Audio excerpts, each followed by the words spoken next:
So further, Krishna describes about the symptoms of great souls, those who are not deluded. Krishna says, Mahatmanastu mam partha daivim prakritim ashrita bhajanti ananya manaso jnatva bhutadim avyayam. O son of Pritha, those who are not deluded, the great souls, are under the protection of my divine nature. They are fully engaged in devotional service because they know me as the Supreme Personality of Godhead, original and inexhaustible. Here Krishna is telling there are souls who understand Krishna as the Supreme and they continuously engage in worshipping Krishna, in glorifying Krishna. They are actually personalists. Those who are impersonalists, Krishna doesn't call impersonalist as a great soul or Mahatma. Only those who believe God as a person, those who believe Krishna as the Supreme Person, as the Supreme Lord, such souls Krishna is telling they are Mahatmas. They are great souls. And these great souls, they are under the divine energy. They have taken shelter of divine energy.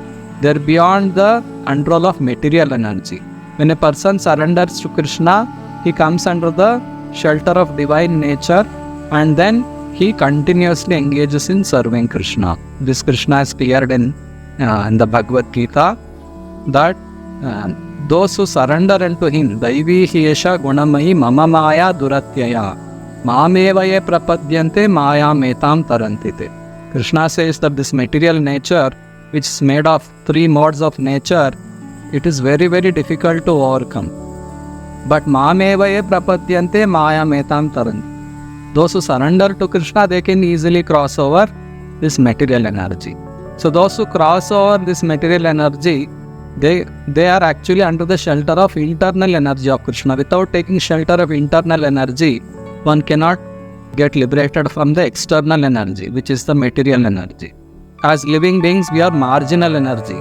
We can either be under the shelter of external energy, which is material nature, or we can be under the shelter of internal energy, who is none other than Srimati Radharani. So, if we take shelter of Srimati Radharani, we get liberated from the external energy.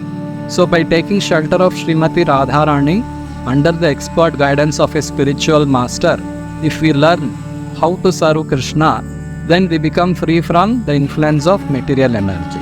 So, under the shelter of an expert spiritual master who is a Mahatma, we can also become Mahatma. So, we cannot become Mahatma all of a sudden without the expert guidance, without taking shelter of a spiritual master and following his instructions sincerely and seriously. We cannot achieve perfection in life. So, in Kali Yuga, we have to chant the Hare Krishna Maha Mantra. We have to worship Lord Krishna in the association of sincere devotees. We have to sing, glorify, hear about Krishna from authorized scriptures like Bhagavad Gita and Srimad Bhagavatam. Worship the deity forms of Sri Sri Radha and Krishna under the guidance of a spiritual master and hear about Krishna from the Vedic scriptures. In this way, we have to follow the rules and regulations given in the Vedic scriptures as guided by a spiritual master, and we can advance in spiritual life and we can also become Mahatma. So further, Krishna describes the symptoms of Mahatma. Satatam kirtayanto mam yatantascha dhadavrataha namasyantascha mam bhaktya nitya yukta upasate. Always chanting my glories, endeavoring with great determination, bowing down before me, these great souls perpetually worship me with devotion. So here clearly Krishna is giving the symptoms of Mahatmas. They are always glorifying Krishna. If God is not a person, how can we glorify him? God has to be a person. He is Lord Krishna. So great souls, the Mahatmas, they always chant Krishna's holy names. They describe Krishna's pastimes, his beauty, his various transcendental qualities, his name, fame, his spiritual abode. There is so much to glorify. So great souls are always engaged in glorifying Krishna.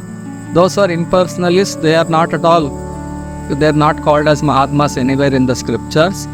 And no one can become Mahatma without having taken shelter of Supreme Lord Krishna. Unless one becomes a pure devotee of Krishna, he cannot be called Mahatma. People who are ignorant, they call some ordinary human being or a great politician as Mahatma. That is nowhere described in scriptures as a Mahatma. One who takes shelter of Krishna under the guidance of a pure devotee and strictly follows the instructions of Guru, and he also advances spiritually, he is a Mahatma. Everyone can become Mahatma under the guidance of a pure devotee. So, in this way we have to learn to distinguish between true Mahatma and a Duratma. Those who are non-devotees, those who are atheistic people, those who don't believe in God, those who say that we are all God or God is impersonal, they are all called Duratmas because they hate God. They don't like the personality of Godhead. But on the other hand, pure devotees of Krishna, they love Krishna, they surrender to Krishna, they re-establish their loving relationship with Krishna, and they enjoy with Krishna by serving him. This is the difference between Mahatmas and Duratmas.